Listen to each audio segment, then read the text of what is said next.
The fate of whether foreign domestic workers are entitled to claim permanent Hong Kong residency finally drew to a conclusion as the Court of Final Appeal in Hong Kong handed down the judgment on Monday, March 25th.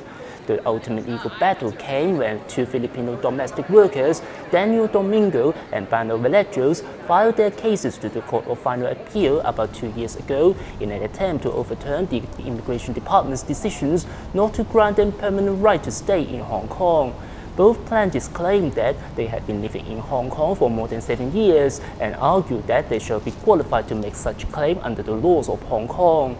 But the Court of Final Appeal ruled that they are not entitled to claim permanent Hong Kong residency. The court ruled that the nature of residency for a foreign domestic worker was highly restrictive, and the worker was not entitled to take any jobs other than household work during the stay. But the court also declined the government's request to seek basic law reinterpretation from the National People's Congress Standing Committee in Peking, saying the conditions to do that had not been met.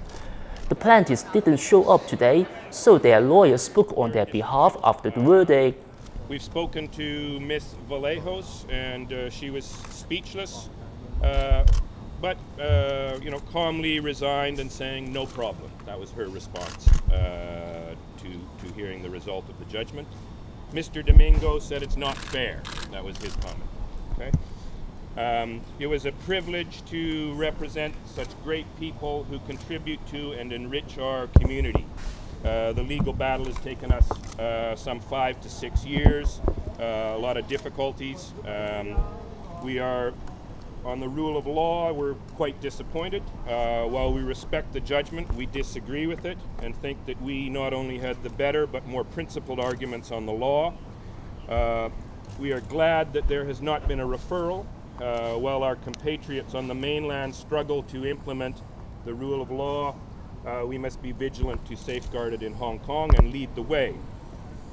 Reinterpretations are contrary to the basic concept of the rule of law, namely transparency and fairness, and we're concerned with this judgment that it might open the possibility to future referrals.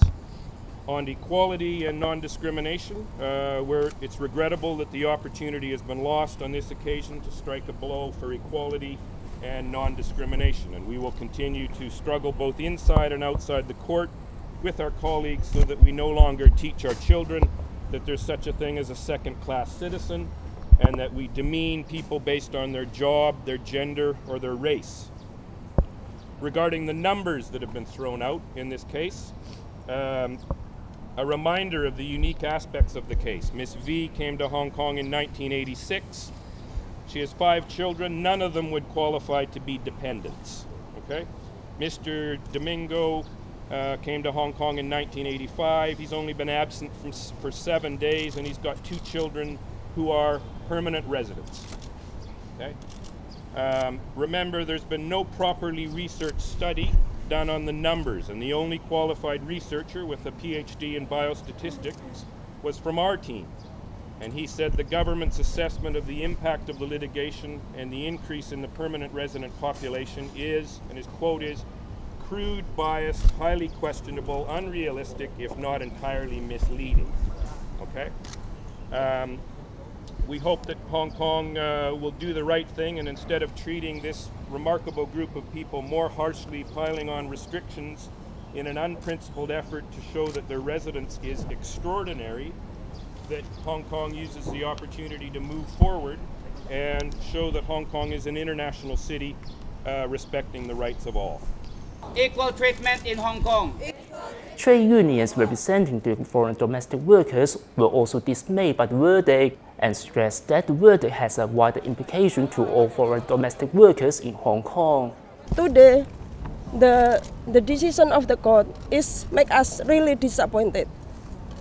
First, while we are in Hong Kong working, and we also consume in Hong Kong, we also take care the family with our head.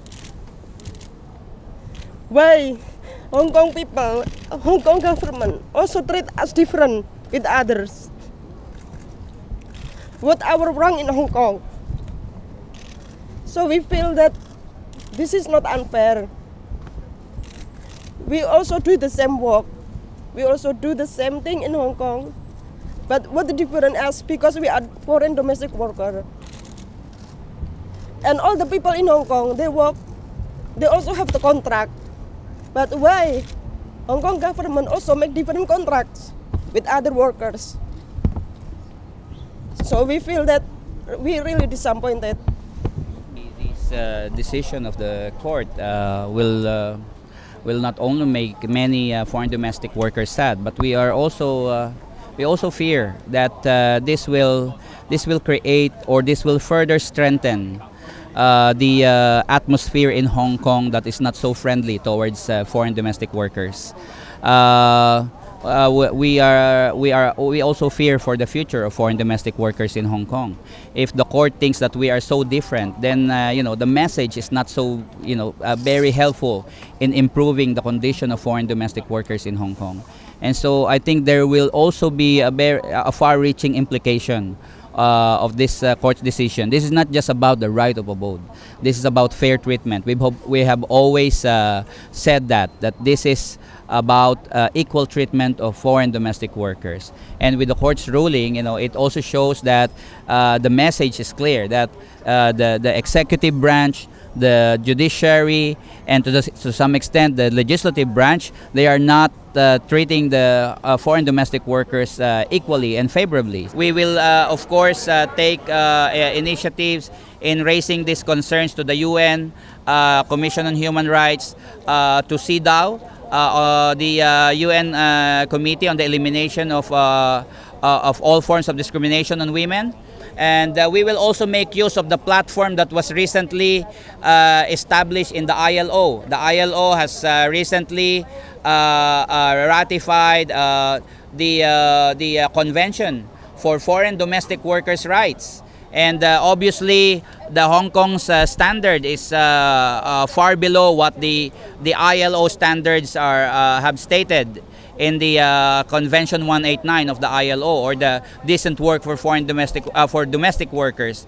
And so we will make use of all this platform to advocate for better protection of workers in Hong Kong. So that concludes the 2-year legal battle. Both the government and the general public in Hong Kong may feel a sense of relief, not just because there would have been an influx of immigrants triggered by the verdict, but also a political time bomb has been defused. Eric Low, INT, at the Court of Final Appeal.